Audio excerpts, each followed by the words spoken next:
सतगुरुदेव की जय। बंदी छोड़ कबीर परमेश्वर जी की जय। बंदी छोड़ गरीबदास जी महाराज जी की जय। स्वामी रामदेवानंद जी गुरु महाराज जी की जय।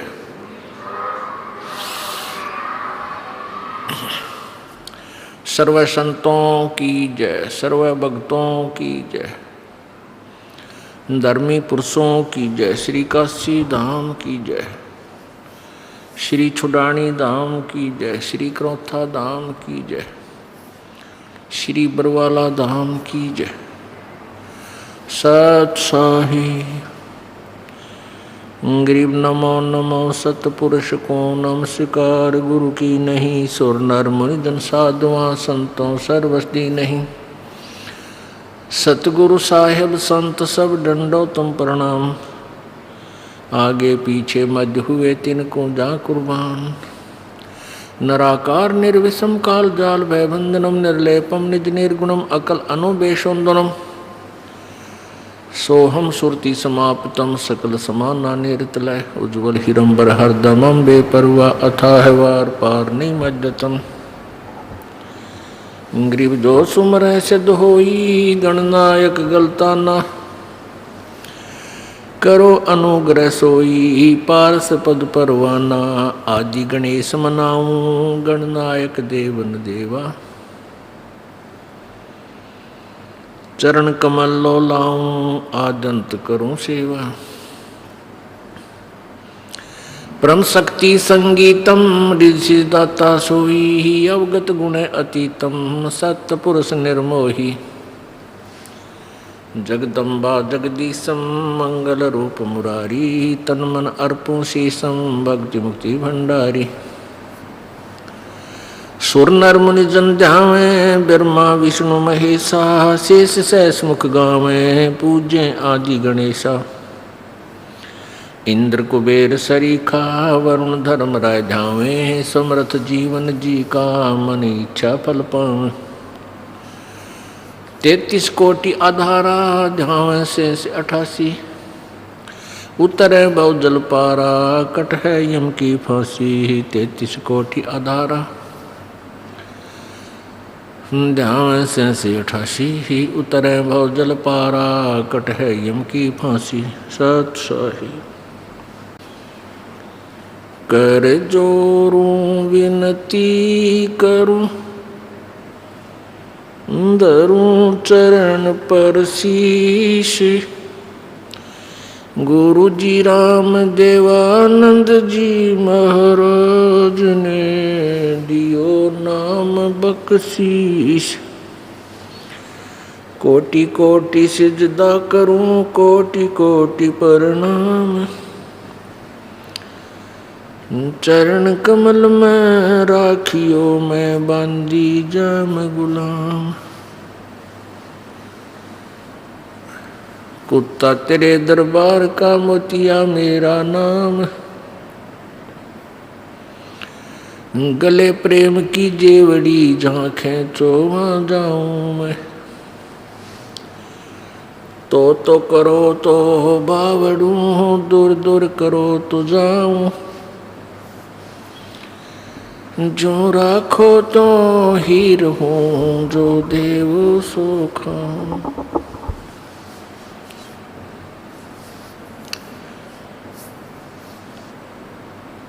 जय इब के सतगुरु मिले। सब दुख आँखों रो। चरणों ऊपर शीस धरूं कहूँ जो कहनी हो।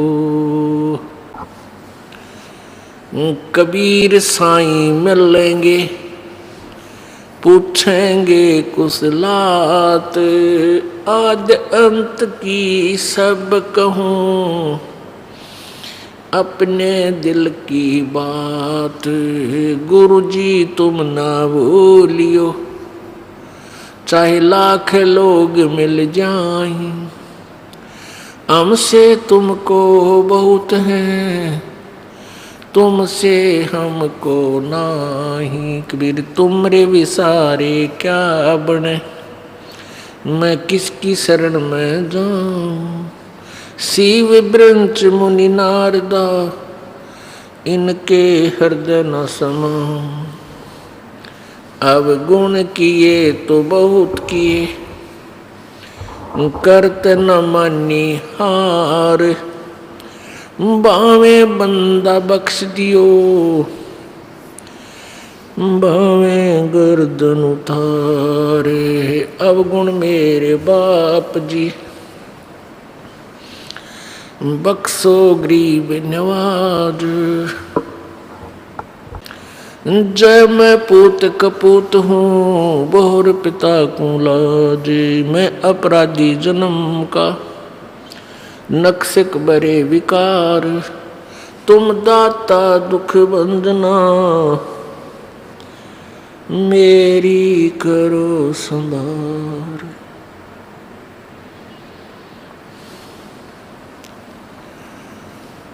कबीर लूट सको तो लूटियो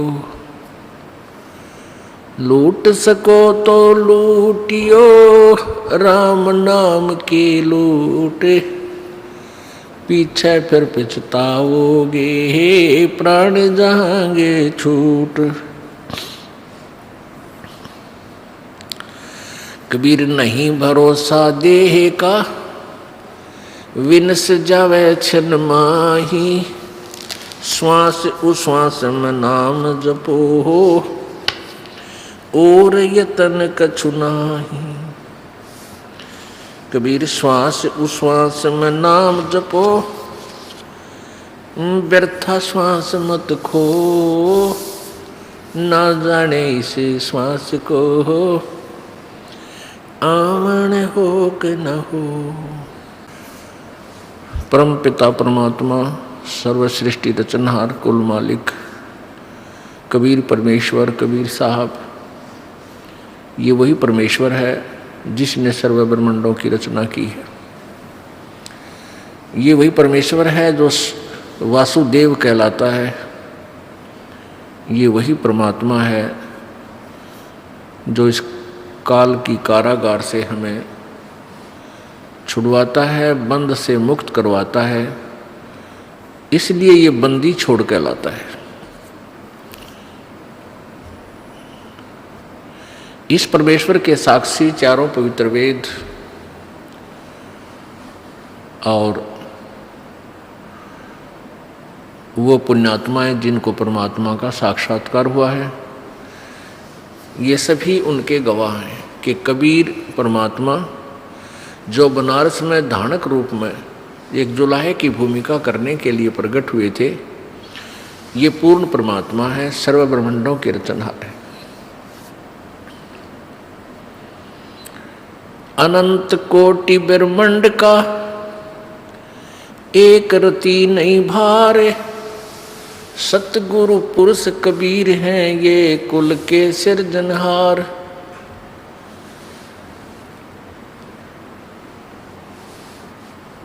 आदरणीय गरीबदास साहिब जी ने उस परम पिता परमेश्वर की महिमा सुनाते हुए अपनी अमृत वाणी में अपने एफिडेविट में लिखा है कि कबीर परमात्मा अनंत करोड़ ब्रह्मांडों को रचकर और उनसे फ्री है। उनको अपनी शक्ति से घुमा रखा है उनको स्टेबल किया हुआ है रोका हुआ है और स्वयं फ्री हैं। अनंत कोटि ब्रह्मांड का एक रति नहीं भार और सतगुरु पुरुष कबीर हैं कुल के सिरजनहार। अब यहाँ दो शब्द इकट्ठे ही बोले हैं सतगुरु पुरुष और कबीर। सतगुरु का अर्थ होता है जो यथार्थ ज्ञान मार्गदर्शन करता है यथार्थ ज्ञान बताता है और पुरुष का अर्थ होता है परमेश्वर। वो सतगुरु रूप में भूमिका करने आते हैं खुद ही मालिक चलकर स्वयं ही और वो परमेश्वर भी हैं। वो कौन है वो कबीर हैं। पुण्यात्माओं हम इस लोक के रहने वाले नहीं हैं। यहाँ तो हम सजा भोगने आए हैं सारे। इस पृथ्वी लोक पर जितने भी प्राणी हैं ये अपने कर्मों का दंड भोगने आए हैं, कर्मों का भोग भोगने आए हैं। जिनके पुण्य हैं,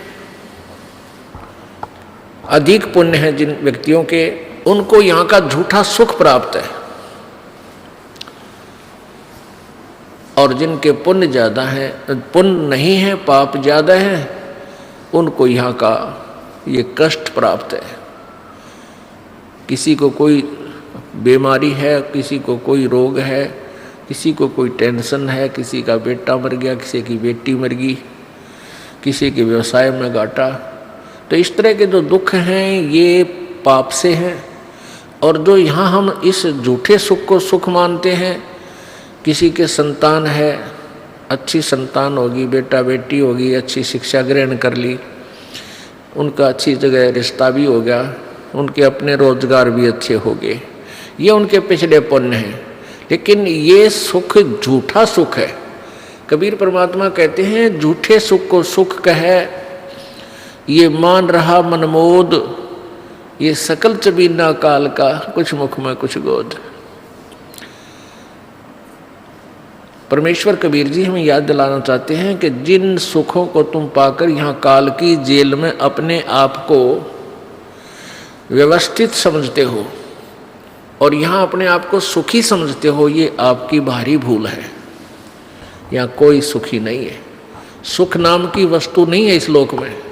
लेकिन हम इतने दूर चले गए परमात्मा से, यथार्थ ज्ञान से, परमात्मा की हम परिभाषा से परिचित नहीं हैं, परमेश्वर के गुणों से हम बहुत अपरिचित हो चुके हैं, जिस कारण से हम इस जेल के अंदर, इस काल की कैद के अंदर, इन 21 ब्रह्मांडों में हम यहीं जोड़ तोड़ में अपना जीवन व्यर्थ करते रहते। अब जैसे एक व्यक्ति बहुत अच्छा धनी है, सारा जीवन उसने उस माया के जोड़ने में लगा दिया, कार बना दी, कोठी बना दी, बच्चों के लिए अच्छा व्यवस्था कर दी, रोजगार बना, उनके कोई कार फैक्ट्री वगैरह लगा दी। लेकिन ये सब कुछ लगा भी उसके पिछले पुण्य से ही है। जीव का चाहा कुछ नहीं होता जब तक वो परमात्मा की ओट नहीं लेता। हाँ, जब परमात्मा की आड़ में आ जाते हैं, प्रभु की शरण प्राप्त कर लेते हैं, हम नए सिरे से फिर साधना सत्य करते हैं, शास्त्र अनुकूल करते हैं, तो फिर जीव की सुनाई हो जाती है। चाह नहीं होता, फिर उसकी सुनवाई सच्चे दरबार में हो जाती है। और उसके भाग्य में यदि यहाँ का कोई ये नकली सुख भी नहीं है, वो परमात्मा उसको वो भी दे देता है, दे सकता है। अन्यथा प्राणी अपने किए हुए कर्म का भोग ही भोगता है। सुख है उसके पुण्य से है, पाप है तो उसके जो दुख है उसके पाप से है।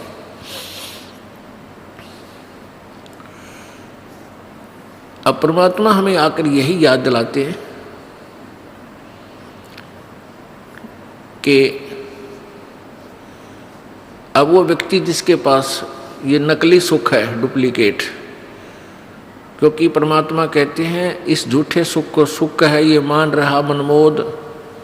कौन से सुख का सुख मानते हैं? बेटा जाया खुशी हुई, बेटा जाया खुशी हुई और खूब बजाए थाल, ये तो आना जाना लगा हुआ है ज्यों कीड़ी का नाल। पुत्र होने से हम खुशी मनाते थे, पुत्र, क्योंकि जब तक हमें परमात्मा का विधान का ज्ञान नहीं होता तब तक हम बहुत अंतर मानते रहे पुत्र और पुत्री में। और कुछ समाज की कुरीतियों ने बेटी को बोझ बना दिया था। लेकिन अब ज्ञान हुआ, परमात्मा की सभी आत्माएं हैं, बेटा भी उसी का है दिया हुआ है, बेटी भी उसी की दी हुई है, और ये केवल अपना संस्कार है। बेटा और बेटी जिसका जो भी है या नहीं है, अपना उद्देश्य एक ही बना हुआ है, यहाँ से पीछा छुड़वाना है। और जिनकी संतान है वो अपने संतान को भी कोशिश करे परमात्मा के चरणों में लगाए और उसको यहाँ से उसकी जान बचावे। और जिनके संतान नहीं दी है प्रभु ने, वो बड़भागी प्राणी है। अपने आत्मा संसार कहते हैं जगत और भगत का बैर है। क्यों बैर है, क्यों विरोध है? क्योंकि संसार केवल काल के उस लोक वेद से परिचित है और भक्त संत परमात्मा के विधान से परिचित हो जाते हैं। इसलिए उनकी प्रत्येक क्रिया समाज के विपरीत होती है, प्रत्येक विचार समाज के विपरीत होता है। इसलिए समाज अधिक होते हैं, समाज जो अज्ञान से परिपूर्ण है वो ज़्यादा होते हैं और भक्त कुछ चंद ही होते हैं। जैसे जंगल में फलदार पौधे थोड़े ही पाएंगे, बाकी झाड़ बोझड़े निरे कांटेदार झाड़ियाँ निरी हो जाएंगी। तो इसलिए फिर वो विरोध बनता है और इसी कारण से बनता है कि जैसे दास ने कहा कि जिनके संतान नहीं है वो बहुत अच्छी पुण्यात्माएं हैं, जबकि समाज की सोच इसके विपरीत है। क्यों है? क्या कहते हैं इन भ्रमित किए हुए इन अज्ञानी अनाड़ी संतों द्वारा, नकली संतों के द्वारा, कि जिसके संतान नहीं, जिसका पुत्र नहीं, संतान में भी नितान बाजरी, कि जिसका पुत्र नहीं, बेटी बेशक हो, कहते हैं वो उसकी गति नहीं हो सकती। क्यों नहीं हो सकती? क्योंकि पुत्र फिर श्राद्ध करेगा, जेठा बेटा। बड़े पुत्र का जिम्मेवारी है कि माता पिता के श्राद्ध करेगा वो। उन पेट भरों ने अपने स्वार्थवश इस तरह की थ्योरी, इस तरह का विधान बता दिया भगवान का। पुण्यात्मा परमात्मा यही बताना चाहते हैं कि एक लेवा एक देवा दूतम, या कोई किसी का पिता नहीं पुत्रम। कुछ एक ऐसी कहानी है जो सत्य है और हमने उसको पर सत्य ही मानकर अपने जीवन को सुचारू करना है, उसके अनुसार हमने चलना होता है। एक लेवा एक देवा दूतम, कोई काहू का पिता नहीं पुत्रम। एक कथा है कि एक व्यक्ति के 2 पुत्र थे, उस व्यक्ति की मृत्यु हो गई।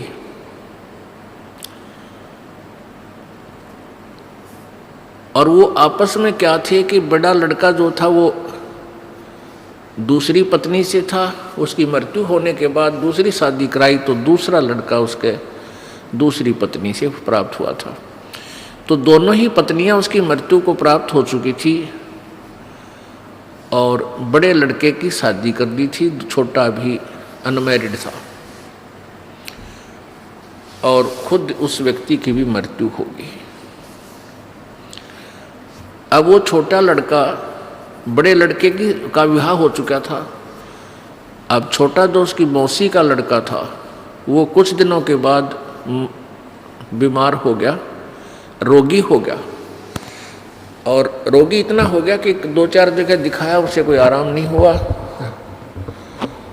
किसी ने कहीं बताया, किसी ने कहीं बताया, उसमें पैसे ज़्यादा लगने थे। इसलिए बड़े भाई ने और उसकी पत्नी ने एक स्कीम बनाई कि अपने यहाँ काफ़ी संपत्ति है, अच्छी ज़मीन है, बड़े बड़े मकान हैं, और ये अगर जीवित रहा तेरा भाई, वो खुद बातें करते हैं, यदि ये जीवित रहा तो आधी संपत्ति को प्राप्त करेगा। और अब ये मृत्यु के निकट पहुंच चुका है, इसका इलाज करवाएंगे तो काफ़ी पैसे लगेंगे, क्यों ना इसकी मृत्यु ही करवा दें किसी वैद्य से डॉक्टर से बात करके। दोनों की एक स्कीम होगी, एक राय होगी, और एक वैद्य से प्रार्थना की। एक वैद्य से उन्होंने कहा कि ऐसे ऐसे हमारा भाई है और उसको आप विष दे दो। वो कहने लगा मैं 500 रुपये लूँगा, क्योंकि तो फिर 2 नंबर का काम करनी तो साथ में अपना भी उद्देश्य रखते हैं। उसमें 500 रुपये आज के 5 लाख के करीब थे, तो उन्होंने स्वीकृति दे दी। उस वैद्य ने उस रोगी को ऐसी दवाई दे दी जिससे उसकी कुछ दिनों में मृत्यु होगी। अंतिम संस्कार किया, खुशी मनाई। 1 वर्ष के बाद उनके एक संतान उत्पत्ति होगी, एक लड़का उत्पन्न हुआ। इकलौता पुत्र और संतान हुई नहीं। इकलौता पुत्र खूब लालन पालन कर रहे हैं, बढ़िया से बढ़िया आहार कराते हैं। वो गिने दिनों में वो लड़का युवा हो गया, यानी 10-12 वर्ष के बाद पहले शादी कर देते थे, 12 वर्ष के बच्चे का ब्याह कर दिया करते थे। और 12 वर्ष के लड़के आज के 25 वर्ष 20 वर्ष के बच्चों से भी तगड़े हो जाते थे, ऐसा स्वस्थ शरीर होता था। अब वो लड़का जो है, उस लड़के का भी ब्याह कर दिया। शादी होने के कुछ ही दिन उपरांत वो बच्चा फिर बीमार हो गया। वो उनका लड़का बीमार हो गया, यानी पहले तो भाई बीमार था, उसकी मृत्यु होगी, फिर पुत्र हुआ तो वो पुत्र भी रोगी हो गया कुछ दिनों शादी होने के उपरांत। अब इकलौता पुत्र, उसके जीवन की रक्षा के लिए उन्होंने कोई वैद्य नहीं छोड़ा, कोई झाड़ फूंक करने वाला व्यक्ति भी नहीं छोड़ा। सबके पास गए, जो मुंह मांगा वो पैसा दिया, जो मांगा वही पैसा। कहा अब तुम मेरा बेटा ठीक कर दो, चाहे कितना पैसा लग जाए। अच्छी बहुत कीमती दवाइयाँ लगाई, लेकिन रिजल्ट ये हुआ कि कोई भी उसका ट्रीटमेंट नहीं कर सका। बच्चा ज़्यादा ही अस्वस्थ हो गया और ऐसा लगने लगा कि ये शाम सवेरे ही प्राण त्यागने वाला है। वो उसके पिताजी वहाँ उसके पास बैठे थे, तब उस लड़के ने कहा कि भाई, अपने भाई का नाम लेकर बोला कि अब तेरा और मेरा हिसाब हो लिया पूरा, अब तू नू कर, कफन और लकड़ियाँ क्या हिसाब किताब रहता है वो इकट्ठी कर ले, और मैं ईब प्राण त्यागूंगा। अब वो कहता है व्यक्ति अपने पुत्र से कि बेटा मैं तेरा बाप हूँ, तेरा भाई नहीं लगता। वो कहता मुझे सब पता है तू मेरा क्या लगता है, मैं तेरा भाई हूँ और तूने मुझे ऐसे ऐसे विष देकर मारा था और मेरा और तेरा ईब हिसाब हो लिया।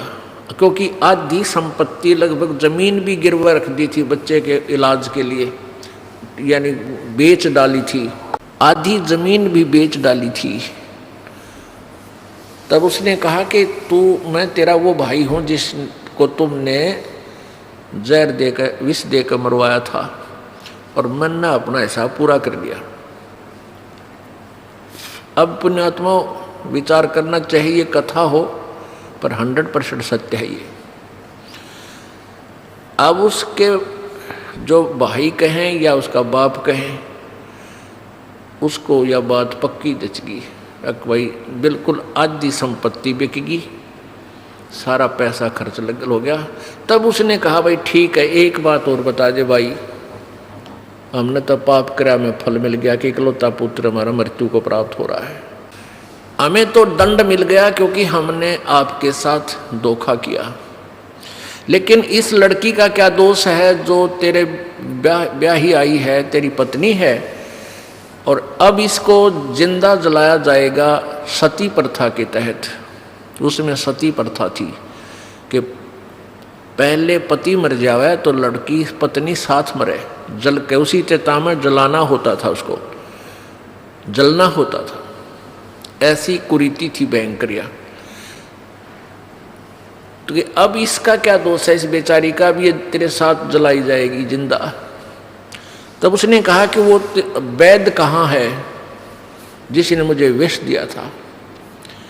उसके भाई ने बताया कि वो पिता कहो चाहे भाई कहो, भाई से ही वार्ता हो रही है। उसने बताया कि आपके 2 वर्ष बाद उसकी मृत्यु हो गई थी। तब उसने कहा कि ये वही वैद्य है जो मेरी पत्नी बन के आया है, इसने अपने किए की सजाई भोगनी पड़ेगी। वैद्य होकर ऐसा दुष्ट कर्म कराइए, राक्षस प्राण लेने के लिए नहीं, वैद्य प्राण दान करने के लिए होते हैं। तो पुण्यात्माओं, ये बातें हमें परमात्मा के इस तत्व ज्ञान को समझने में सहयोग देंगी, ये सत्कर मान लेना। यहाँ परमेश्वर की वाणी बताती है कि एक लेवा एक देवा दूतम और कोई किसी का पिता नहीं पूतम। ये ऋण संबंध जुड़ा एक ठाठा, अंत समय सब 12 बाटा। एक लेवा एक देवा दूतम। अब जैसे उस लड़के की जो बड़ा भाई था उसने अपने भाई की संपत्ति हड़प ली, उसको मरवा दिया। तो लेने वाला दूत हो गया कि उसने हड़पया, और फिर वो लड़का बनकर वही आत्मा आई और उसकी सारी संपत्ति रोग में लवा दी। अब वो देने वाला दूत हो गया। एक दूसरा उदाहरण देते हैं। एक ऐसा बेटा है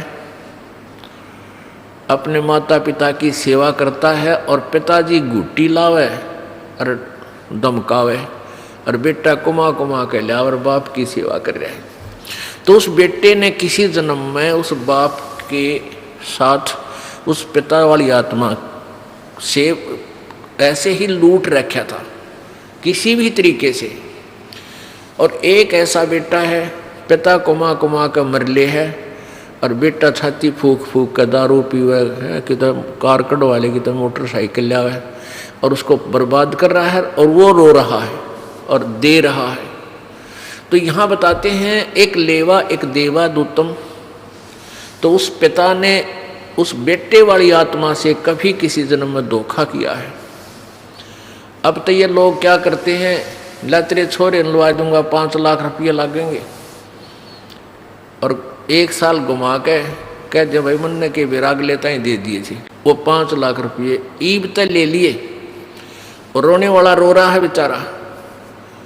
वैसे तो दोनों ही निकम्मे हैं, जब क्यों पंगे में पा दे। भगवान में विश्वास रखे, दान धर्म करे, मालिक आगे दरिया पावे। फिर अब उसने पैसे हड़प कर लिए, मार लिए, जो राजी हो गया। पहले तो वो इस जन्म में बर्बाद हो लेंगे और फिर रह गए पाप, वो अगले जन्म में उसको और देना पड़ेगा। मनमाना अगले जन्म में वो जो जिसके उसने पैसे रखे हैं, हड़पे हैं, अगले जन्म में कभी जब मानव शरीर होगा मनमाना जमाई बन कर लेगा। बेटी भी ले जाएगा और साथ में पैसे भी लेगा और ठोक ठोक कर बजा के इतने लूँगा। बेटी ने तंग करे फिर लेकर जा, फिर ले, मतलब इस तरह पीछे बहुत ऐसी कुरीतियाँ बहुत ज़बरदस्त थी।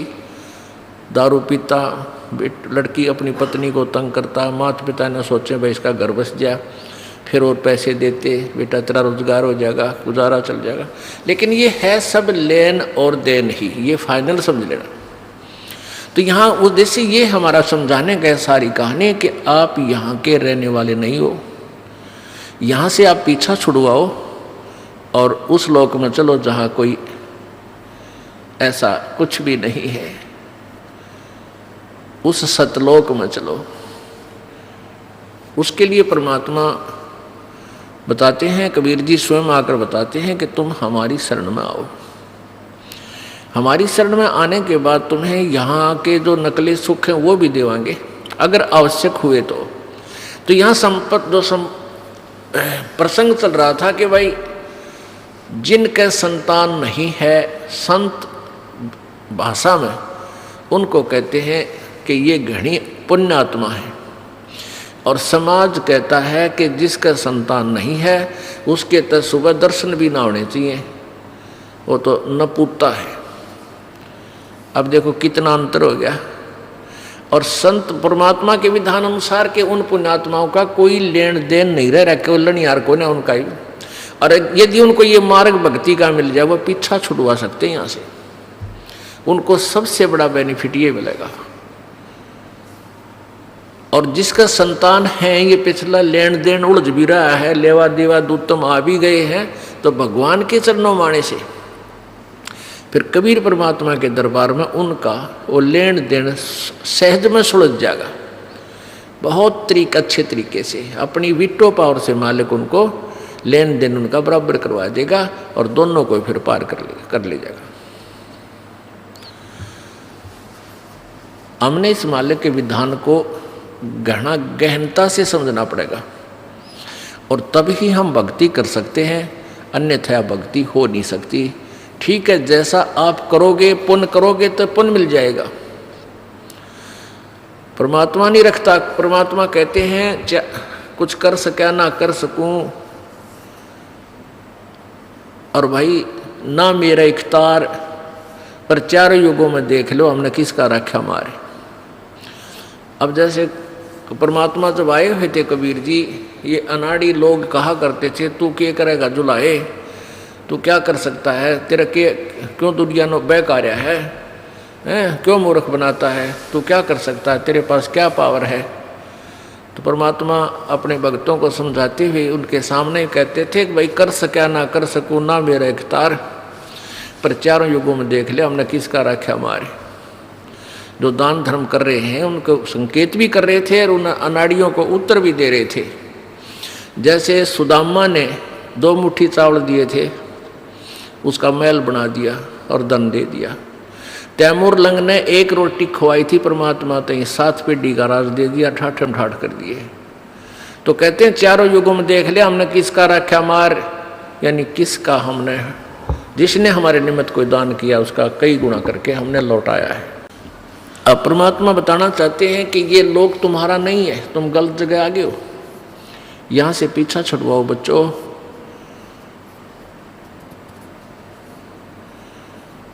और कहाँ है वो स्थान, कहाँ जाना चाहिए हमने,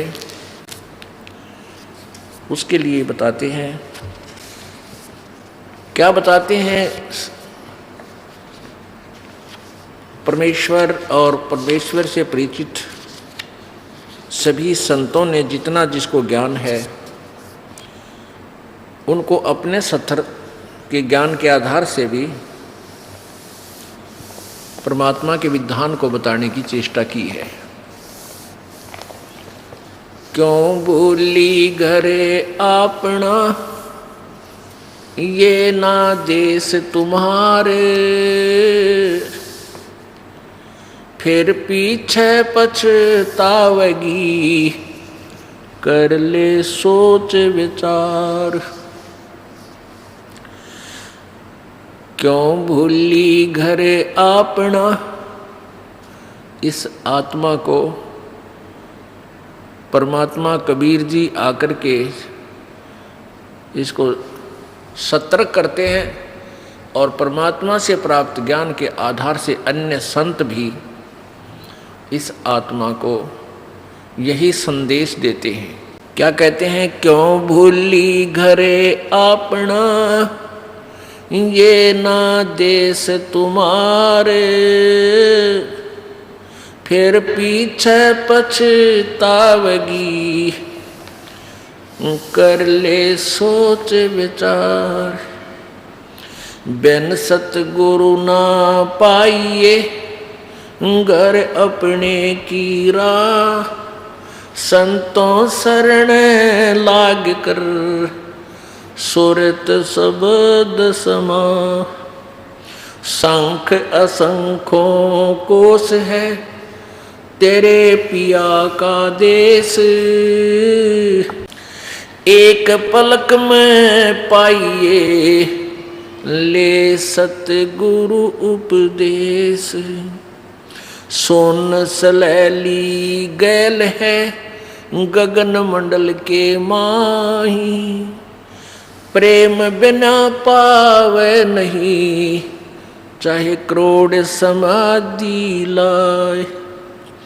नितानंद लो लायक, चढ़ो महल मंझार, बहुर न भवजल आइए, ये सपना संसार। होले सुहागण सुरता त्यार, मालक गुर जाना तू तो।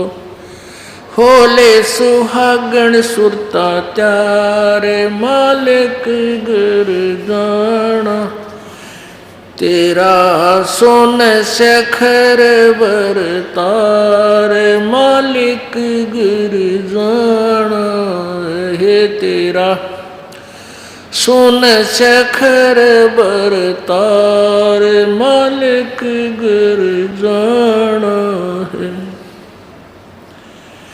नाले दोले ओढ़ पैर लेकर 16 श्रृंगार, नाले दोले ओढ़ पैर ले कर 16 श्रृंगार, आज नहीं तय तड़के परसों आवेंगे तेरे लनिहार। मालिक गिरजाना है तू तो होले सुहागण सुरता त्यार। मालिक गिरजाना है तू तो होले सुहागण सुरता त्यार। है तेरा सुन शेखर बरतार। मालिक गिरजाना है तेरा सुन शेखर बरतार। मालिक गिरजाना तेरे साथ किए कितनी जाली तू क्यों लारी वार। तेरे साथ किए कितनी जाली तू क्यों लारी वार। गुड़िया खेलत उम्र गंवा दी लाया है नहीं बेचारे। मालिक गिरजाना तो होले सुहागण सुरता त्यार। मालिक गिर है तेरा सुन शेखर बरतार। मालिक गिरजाना है तेरा सुन शिखर बर। सतगुरु मारे बानिया है करते बिणज व्यवहार। सतगुरु मारे बानिया है करते बिणज व्यवहार। बिन डांडी बिन पालड़े है तोले दिया संसार। मालिक गिर है तेरा होले सुहागण सुरता त्यार। मालिक गिर है तेरा सोन शेखर बरतार। मालिक गिरजाना है तेरा सुन शेखर बरतार। सुन शिखर में सेज पिया की हंस हंस कर ले प्यार। सुन शिखर में सेज पिया की हंस हंस कर ले प्यार। कह कबीर सुनो मेरी सजनी लूटो न अजब बहार। मालिक गिर जाना है तू तो होले सुहागण सुरता त्यार। जाना है तेरा सुन शिखर बरतार। है तेरा सुन शिखर बरतार। मालिक गिरजाना है तू तो होले सुहागण सुरता त्यार। सच सही। अब इसमें क्या बताया है, क्यों भूली घर अपना। वैसे ये जो पहले वाला जो वाणी है ये संत नित्यानंद जी की है, लेकिन संत नित्यानंद जी विष्णु उपासक थे। संत गुमानी दास जी जो इनके गुरुदेव थे वो विष्णु जी के उपासक थे। और दिल्ली के अंदर एक चरणदास नाम के एक संत हुए हैं जिनको सुखदेव ऋषि आकर मिले थे स्वर्ग से और उनको शिष्य बनाया था चरणदास जी को। तो दिल्ली के अंदर चरणदास नाम से एक संस्था है वैष्णव संतों की। उसी संत जैसे आदरणीय गरीबदास साहिब जी को तो परमेश्वर आकर मिले थे गुरु रूप में कबीर जी, और चरणदास जी को मिले थे सुखदेव ऋषि जो स्वर्ग गए हुए हैं। उन्होंने उनको आकर उनको शिष्य बनाया था, ज्ञान बताया था। जैसे जिस सत्र का ज्ञान सुखदेव जी को है वो स्वर्ग तक ही पहुंचा है जनक राजा जनक को गुरु बना के, तो उसी सत्र का ज्ञान चरणदास जी को सुखदेव जी ने दिया। और उस चरणदास जी वाली परंपरा से संस्था से उसी पंथ से जुड़े हुए संत गुमानी दास जी थे, जो नारनौल के पास उनका एक आश्रम था। और नारनौल के नवाब के यहाँ नित्यानंद जी ये ब्राह्मण जाति से थे। वहाँ इन नित्यानंद, इनका वास्तविक नाम, बचपन का नाम नंदलाल था।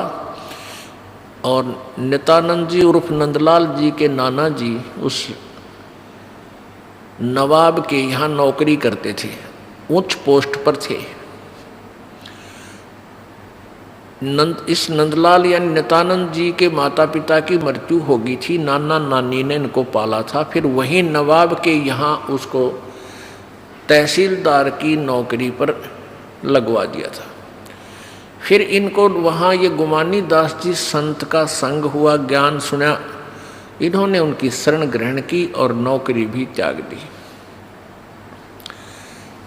इनकी पत्नी की मृत्यु हो गई थी नित्यानंद जी की। फिर ये वैराग हो गया पूर्ण रूप से संसार से कि पहले मेरे माता पिता की मृत्यु हुई, अब मेरी पत्नी मर गई, वह क्या भरोसा इस जीव का, किस में के बिजली गिर जावे। फिर उनको जैसा उसके भाग्य थे, जैसा संत मिला, उसी को पूर्ण मानकर और उसी उनके द्वारा दिए गए मार्ग को पूर्ण मोक्ष मार्ग मान के उसी सत्र से फिर अपने, उन्होंने तो तन मन धन लगा दिया, लेकिन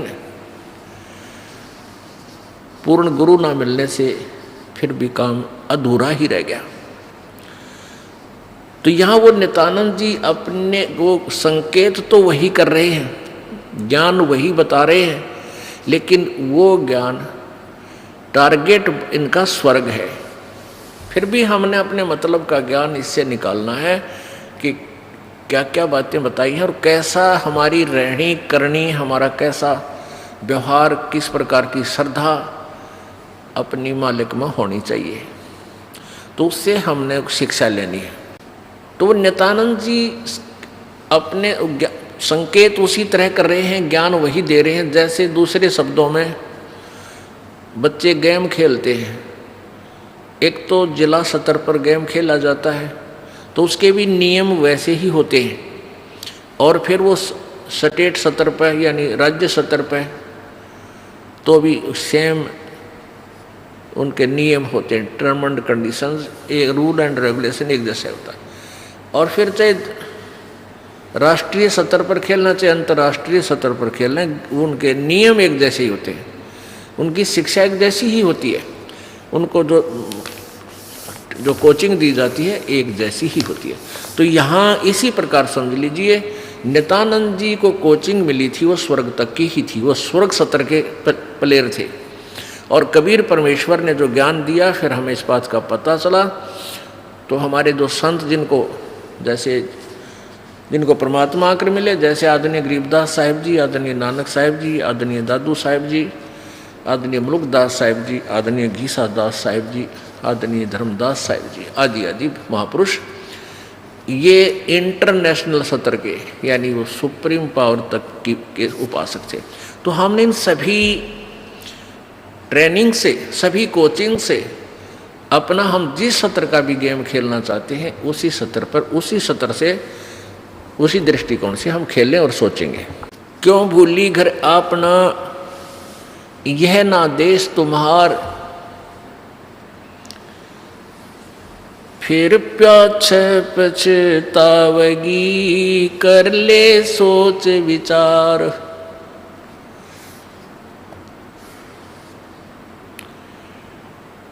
फिर वहाँ जाने की विधि, यानी फिर सबसे पहला कदम कौन सा है?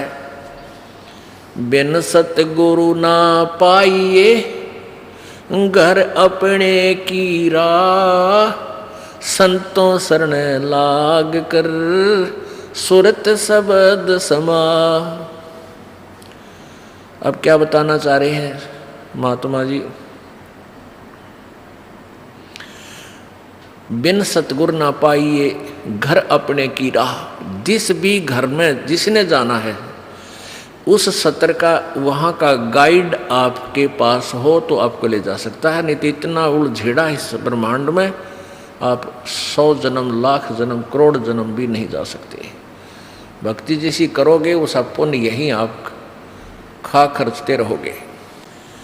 अब परमात्मा कबीर जी भी यही बताना चाहते हैं, गुरु बिन माला फेरते, गुरु बिन देते दान, गुरु बिन दोनों निष्फल हैं, चाहे पूछो वेद पुराण। कि सबसे पहला कदम गुरु बनाना ही होगा। अब वो आपका भाग्य है, वो नकली गुरु है या असली, उसको आपने जांचना भी पड़ेगा, क्योंकि अभी तक हमारे पास कोई ऐसा पैमाना नहीं था जिससे हम नकली और असली को नाप सकें। अपनी अपनी कह गए इस दुनिया के माँ, बिन साहिब की बंदगी कहीं ठोर ठिकाना ना। अपनी अपनी कह रहे हैं, कोई कुछ बात ज्ञान दे रहा है, कोई कुछ कह रहा है, कोई कुछ थ्योरी बनाकर बोली श्रद्धालु आत्माओं को मिसगाइड कर रहा है, और वो पुण्यात्माएं उनको ओरिजिनल गुरु मान के उनके ऊपर समर्पित है।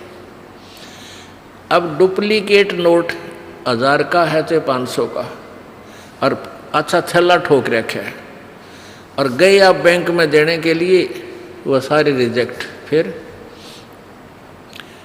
अब व्यर्थ में बोझ मरते अंडे, और लुट गए पिट गए, वो काम बनिया नहीं। तो ऐसे नकली गुरुओं को पहचानना पड़ेगा।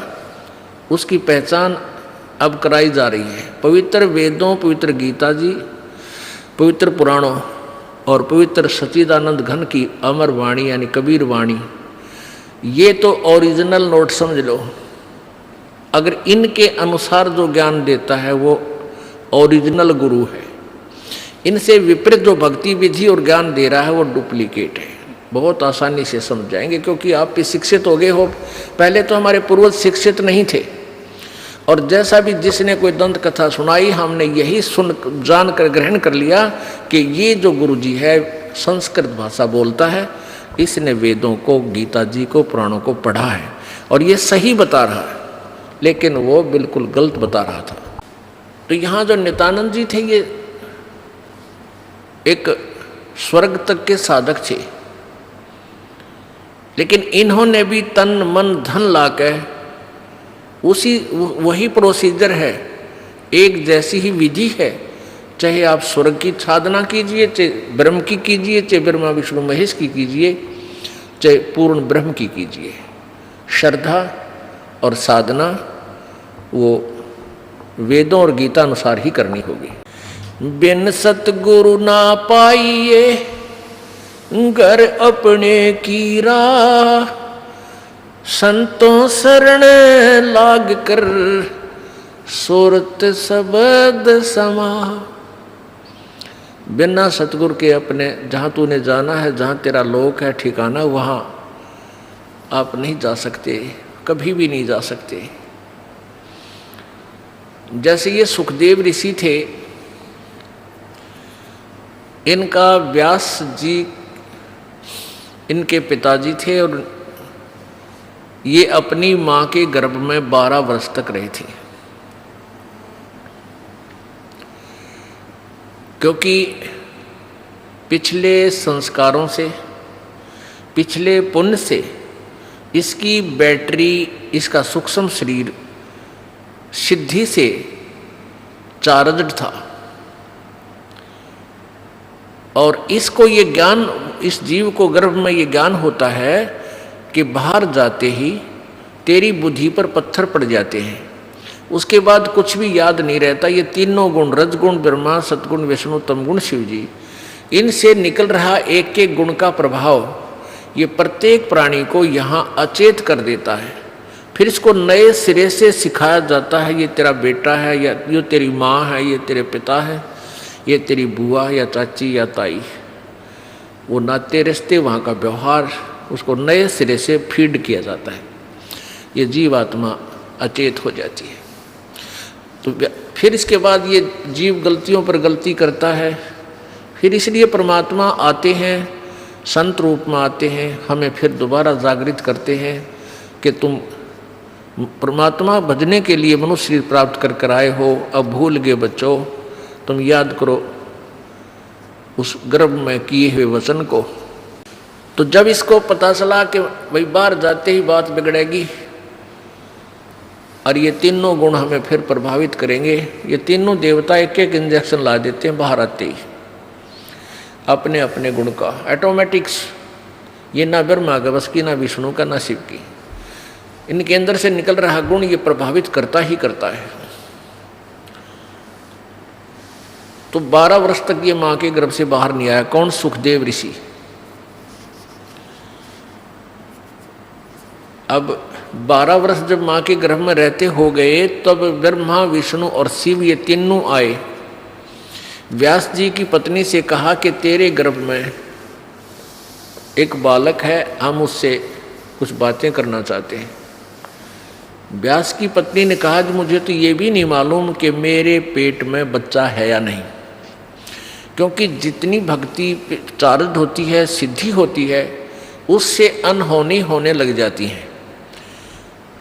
12 वर्ष की का बच्चा पेट में, माँ ने बेरा भी को ना, तो इसलिए माँ खुश तो हुई कि मेरे पेट में लड़का है।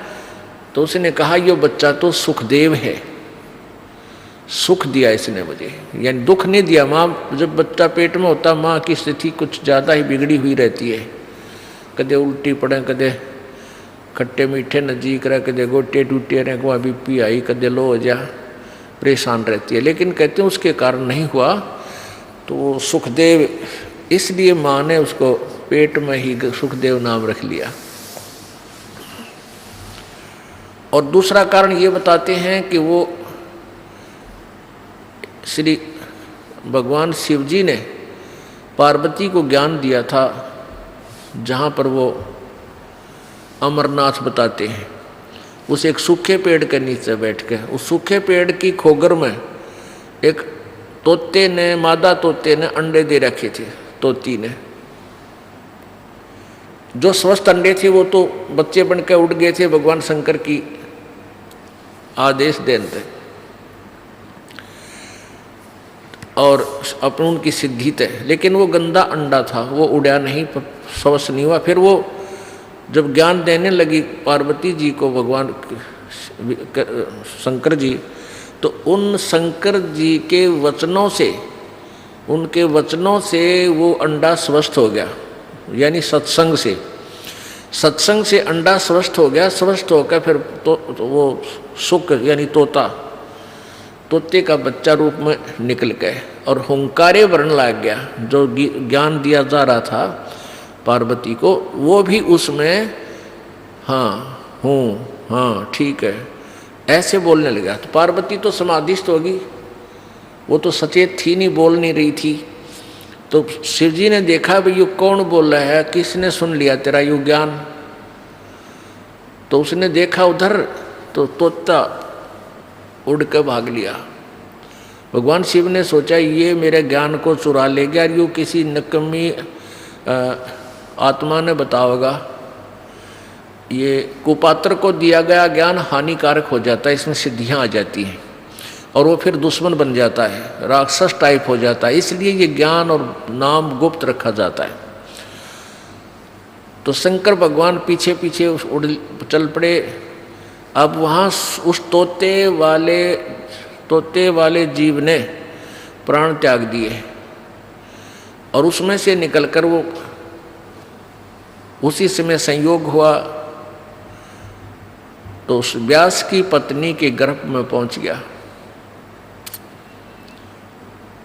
तो शंकर भगवान ने जाकर कहा कि व्यास की पत्नी तेरे गर्भ में मेरा चोर आया है। उसकी पत्नी कहने लगी कि मुझे तो पता नहीं भगवान। फिर व्यास जी आगे कि आओ महाराज, भगवान कैसे आना हुआ कि आपकी पत्नी के गर्भ में और मेरे ज्ञान को चुराया हुआ एक चोर घुस गया है, उसको मैं मारूंगा, खत्म करूंगा, नहीं तो वो मेरा ज्ञान आगे कहीं कुपात्र को ना बता दे। शंकर जी ने कहा कि मेरे मंत्र को प्राप्त करके, मेरे ज्ञान को प्राप्त करके ये अमर हो गया और इसको तेरी पत्नी के गर्भ से निकालो, मैं इसको मारूंगा, खत्म करूंगा, ये कहीं कुपात्र को ये ज्ञान ना दे दे। तो व्यास जी कहने लगे भोलेनाथ, एक तरफ तो कहते हो आपकी इस चर्चा से, आपके ज्ञान से ये अमर हो गया, और दूसरी तरफ कहो इसको मारूंगा। अमर को आप